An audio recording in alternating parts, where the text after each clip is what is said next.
Well, welcome to Christ and Culture. This is Pastor Jeff Short. Glad to have you along for the journey today as we talk about important topics in the Christian faith and in the culture.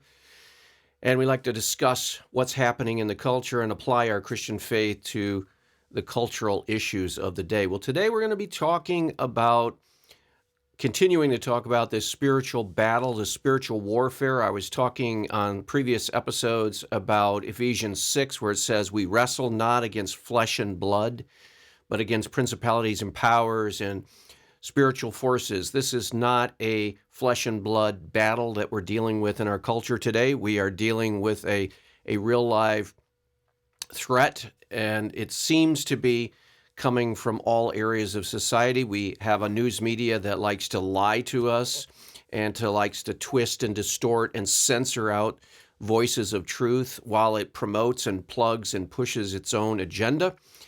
And we talked about, in previous episodes, we talked about the secular humanists as they want to come into our school systems. They're already there. They want to come into the government. They're already there. They want to come in to media, law, arts, science, everywhere. It's permeating. So as Christians, we need to push back. But today I want to show an example of how totalitarian this secular, humanistic, man-centered worldview is. And I want to bring up the example of Cyclists, Chloe Daggert. And she's a 23-year-old world-class women's cyclist. And she is battling to try to have a career in a secular humanistic society. And the reason she's having trouble is because they want to censor her. They want to browbeat her into accepting the secular humanistic worldview. And she can't even like a tweet or like a comment on the internet without the secular humanist woke social SJW social justice warrior so-called crowd wants to rebuke her and browbeat her and make her bow in submission to their will. So we're going to see a video clip here of Dr. James White as he explains this whole situation. James White is a cyclist himself, an amateur cyclist, and he is going to react to what is happening in our culture today in respect to this young cyclist, Chloe Daggert. And he's going to explain a little bit about it, and then we're going to jump in. I'm going to jump in and make comments on his comments. And then after that's all done, we're going to talk about another case where there's another cyclist who is also facing pressure to conform to the woke crowd. And he is going to be facing pressure because he made the mistake of tweeting or just commenting on Donald Trump in the wrong way. The woke crowd won't stand for you to do anything in the wrong way. So they're going to try to push back and crush you and destroy you. And destroy you is not a exaggeration. It is an actual literal happening. They try to destroy people in their careers. So that's what we're going to talk about today, just to give you a warning. So if you face something like this at your work or your school or your community, you may have to go through this, and it will really test your Christian faith. So let's see what Dr. James White says about this, and then we'll jump in and stop when he makes some good points. So let's bring the video up, and let's roll that clip. Okay. Wow. Is there a lot of stuff going on? I've mentioned Rod Dreher's book, Live Not by Lies, and the thesis that he presents being that the initial difficulties we will face as Christians will be in reference to soft totalitarianism rather than hard totalitarianism. Now, I said to Michael Fallon on Twitter this morning, I said the problem is soft totalitarianism inevitably develops into hard totalitarianism. There is no middle ground. There's nothing in the worldview to stop it from happening. And that's what history shows anyways.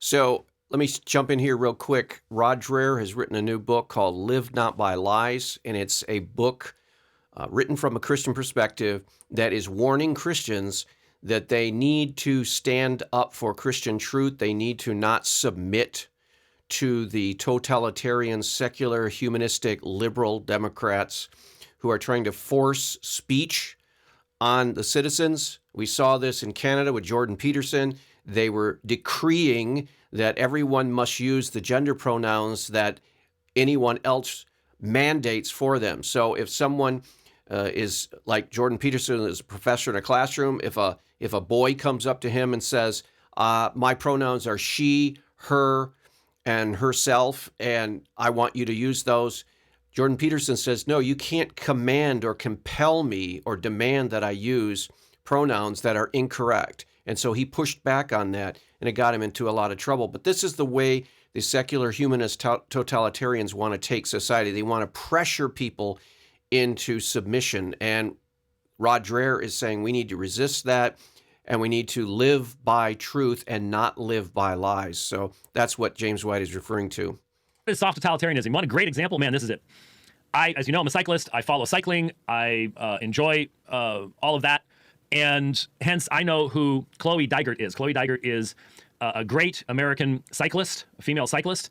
Thankfully, there have been a few guys who have decided they're women and competed and won in various age groups amongst the women. But thankfully, it has been completely wrecked and destroyed. There still is a meaningful women's cycling world.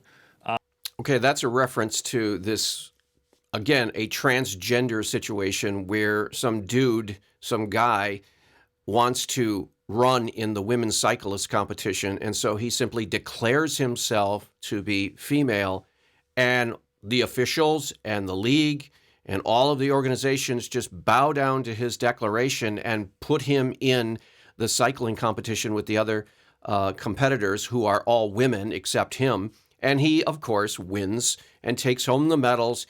And there's this whole big charade that's being played out around the nation with women's sports being invaded by guys, dudes, who look like men, who talk like boys, who react like boys, except they have a declaration and they've declared themselves women, so they're allowed to enter. And so that's what James White is referring to.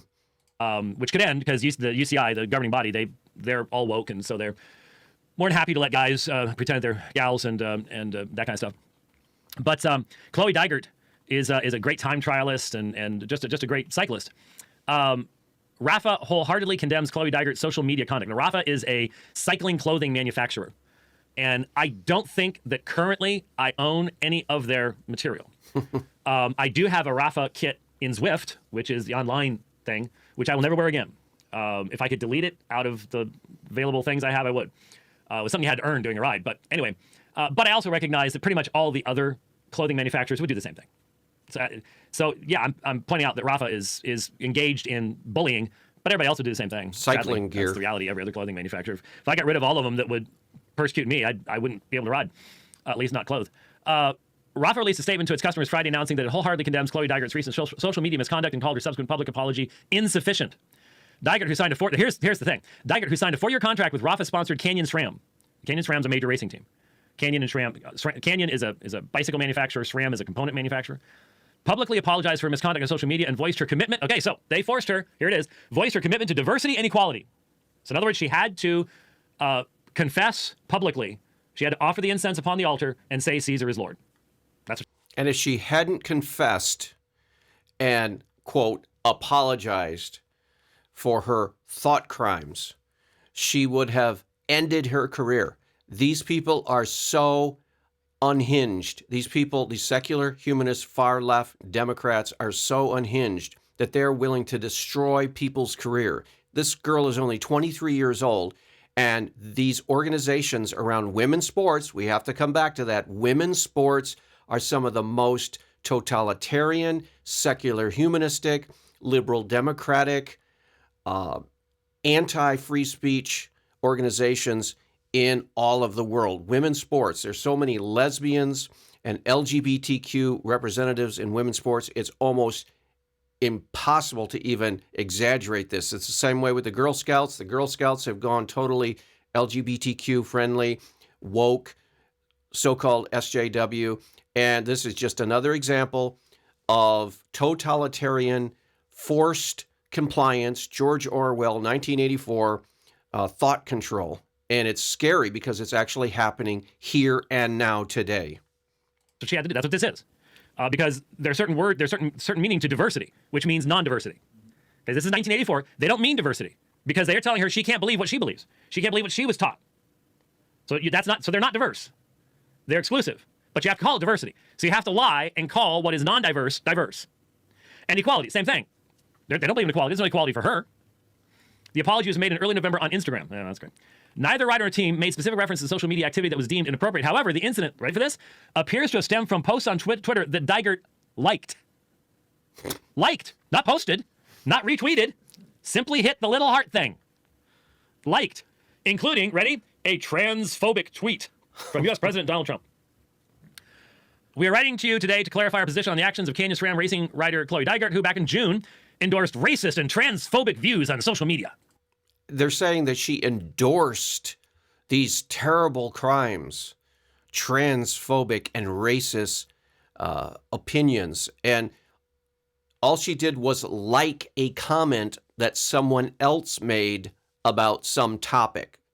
And she's now being hauled into this inquisition, and she's put on trial, so to speak.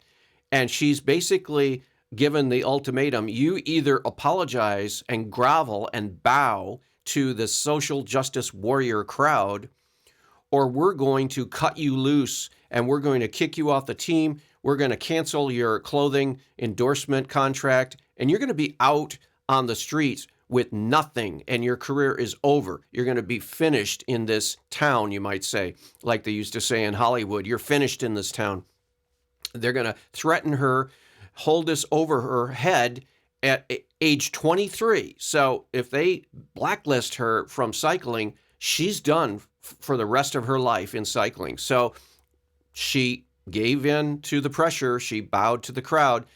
Being 23 years old, she didn't want to kiss her career goodbye. And this is how they do things in the modern day world. They put pressure on you and intimidate you until you cave in. And that's what we have to be careful about. We are being put in positions now that we're going to have to either decide we're going to bow the knee to the new secular humanist Caesar, or we're going to stand for Christ. See, so you just, these are evil things. We won't define what racist means. We won't define transphobic. We won't even come up with a meaningful definition of what it could possibly mean. But it's bad, and you'll get fired if you do not bow the knee. This is soft totalitarianism. This is being done by the corporations. The government doesn't have to get involved. The corporation does it. We all know how this works, but it's being done to, I think, a 23 or 24-year-old athlete, girl. Rafa wholeheartedly condemns these actions as they were offensive, divisive, and have no place, ready for this, in cycling or society, Rafa stated. Or society. I wrote to Rafa in Twitter. I didn't get a response, at least not that I saw. I wrote to Rafa. And I said, so you're really saying that Christian views on sexuality have no place in society? I just want you want to be straight out front about that? Want to come straight out and say that? Because that's what they're saying. So it's not just in respect to her cycling. It's not just in respect to her job. They're saying you cannot hold any views or opinions contrary to the corporation that is you are sponsoring and to the team that you're riding with. You can't hold any personal views. So if you're a Christian and you believe marriage is between a man and a woman, you can't express that view. You can't express it even with a like. If someone on Twitter or Facebook or YouTube has a comment that says marriage is between a man and a woman only, and you like that comment, you could be hauled into the Inquisition and put pressure on you that you can lose your career over that little click of the mouse over the like button that says, yeah, I like that comment because I'm a Christian and I believe man and a woman equals marriage and no other configuration. That is enough to ruin your career, and they're willing to ruin anyone's career. And so I thought this had, yeah, here we go. Because there was a specific, there was a laying out of exactly what was said. This is incredible, what she said. when it saves these things, when it takes some stuff out, it puts other stuff in. It goes, Dygert liked a tweet that referenced former U.S. President Donald Trump's proposal to allow single-sex homeless shelters to refuse transgender people and state men who self-identify as women are not actually women, just as children who identify as mermaids are not actually fish. Think about this. And she this liked is one that, of those which absolute is a good insane, Christian evil response. transgender things where they're trying to force women's shelters to let men in. These are women fleeing from abusive men, but these people actually want to force these shelters to let physical men in as long as they claim to be women. It's insanity. It's evil. It's mean-spirited. It's disgusting. Evil. It's shameful. Shameful. But it's now societal orthodoxy. Societal orthodoxy. And she liked that tweet.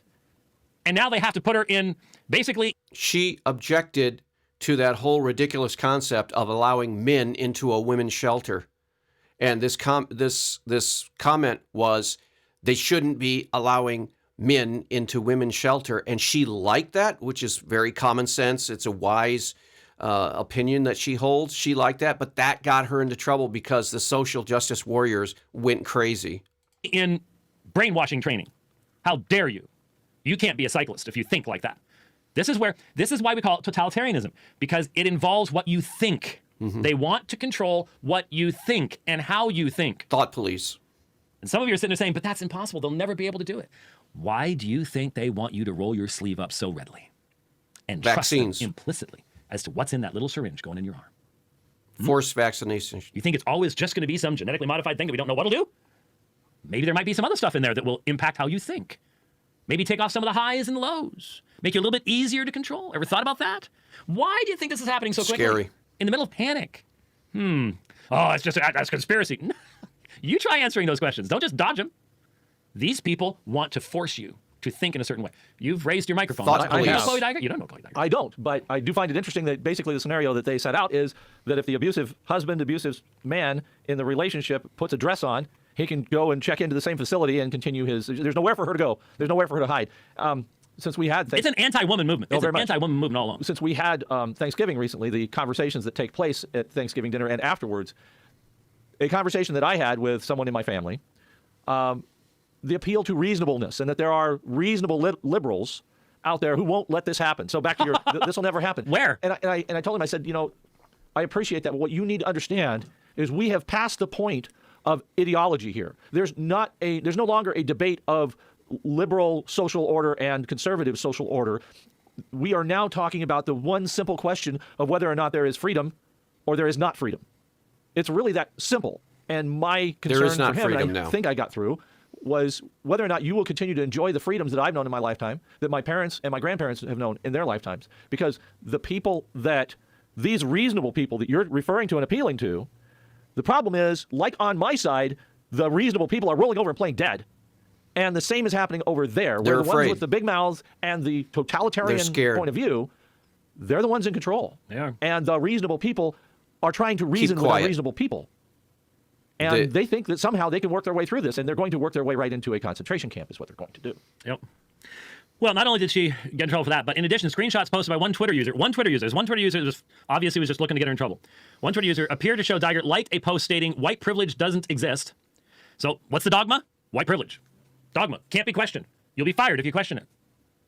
That's totalitarianism. That's the thought police. They're here. And so these are all debatable points. For example, someone made the comment that got this girl into trouble because she liked it. Someone made the comment, white supremacy doesn't exist. And that's actually a true statement, because if you get right down to it and you say, show me a white supremacist, I don't know any white supremacists. I actually haven't run into any white supremacists in my entire life. I've never talked to someone who is a white supremacist. I've never seen a KKK march. I've never seen a KKK member that I know of. They had them in the past long ago, but that's long past. And so this Chloe Dygert read the statement. And again, there's also the issue of how fast was she flipping through these comments and reading through them. She might have looked at this comment and said, white supremacy doesn't exist. And she liked that because from her experience, she hasn't seen any of it. And so it's a legitimate like. And yet, that gets her into trouble. She can lose her career. It can ruin her life. It's just totalitarian at its worst. and they work at Canyon SRAM. Rafa, I'm sorry. And another that suggested Colin Kaepernick, the American football player who took the knee during the U.S. national anthem to protest racial inequality and later settled in a collusion case against the NFL, quote, realized that if he grew an afro and played the part of victim, he could scam the black community out of millions, end quote. That's fact, too. You're right. Dygert issued an apology on Instagram for misconduct on social media. So, in other words, misconduct is now just not believing what you're supposed to believe. That's all there is to it. There's no abuse. She didn't use any four-letter words, and no one would have cared if she had, as long as she was insulting the right people. Saying that cycling should be for everyone, regardless of color, gender, sexuality, or background, except for conservatives. And that she was committed to promoting diversity, inclusion, and equality in cycling in our wider communities. These are empty words. They mean nothing. They mean nothing. They don't mean that. They mean shut up and believe what we tell you to believe. That's all they mean. That's all there is to it. Forced expression. Hey, speech. Dygert's apology was quickly Control. followed by a statement from Canyon SRAM expressing that they were committed to regular training and support for all their riders, including Dygert, to ensure they're fully aware of and aligned with the team's values. Re-education But camp. it's never enough, folks. It doesn't matter if you offer the pinch of incense, because in its statement, however, Rafa said Dygert's apology was insufficient, and it only compounded her serious errors of judgment. Never satisfied. The company also said that it has spoken to Dygert about her misconduct and believe that she has the capacity to learn and change and become like us, because we're the only people who have a right to live. It's like the Borg. Wow. There's Assimilation. This is what our children are facing, our grandchildren are facing, whatever field they go into. This is what they will face. And you have to stand up and say, that's absurd. That is absurd. I will not apologize for holding views other than yours. And I will challenge you to demonstrate the consistency of your worldview and that your views have any reason to be respected at all. Have to do it. Have to do it. Wow. That was like I said, I will never put a Rafa thing on my body ever again, even if I ever had one. Wow. That is a powerful testimony to the absurdity of what's taking place now in much of female sports. Now we're going to turn to another cyclist, and this time it is a man, and he is facing a similar problem. He's facing a similar problem. His name is Quinn Simmons, and it says here that American cyclist Quinn Simmons was suspended by Trek Segafredo on Wednesday. I'm not sure how that's pronounced. After making what his team referred to as incendiary, controversial comments on social media regarding President Donald Trump during a conversation with a Dutch journalist. The journalist, Jose Bain, wrote on Twitter in reference to Trump that she hopes that for the sake of her American friends that the horrible presidency ends for you, and added that if you follow me and support Trump, you can go. There is zero excuse to follow or vote for the vile, horrible man. Simmons replied to Ben's tweet by writing, bye, with an emoji with a dark-skinned hand waving. Another Twitter user tweeted at Ben and referencing Simmons wrote, apparently a Trumper, to which the cyclist responded, that's right, along with an emoji of an American flag. So that was his crime. That was his crime. This Dutch journalist said Trump is a horrible president, and if you follow him and support him, you can go. And so the cyclist, Quinn Simmons, simply replied, bye, meaning goodbye, because you challenged me. You said, if I support Trump, I can go by, and I'm going by. Bye-bye. And that was it. That's all he did. He didn't say any more. He didn't comment anymore. And then somebody else said, who read that exchange, said, oh, he must be a Trumper. And then the cyclist wrote back, that's right. So he said 3 words in 2 comments, and that got him into all kinds of trouble. Let's see what happened to him.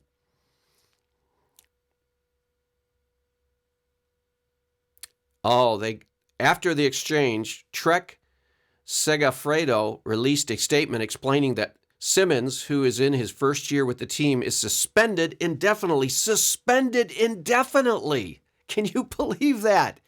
They basically kicked him off the team for those harmless things.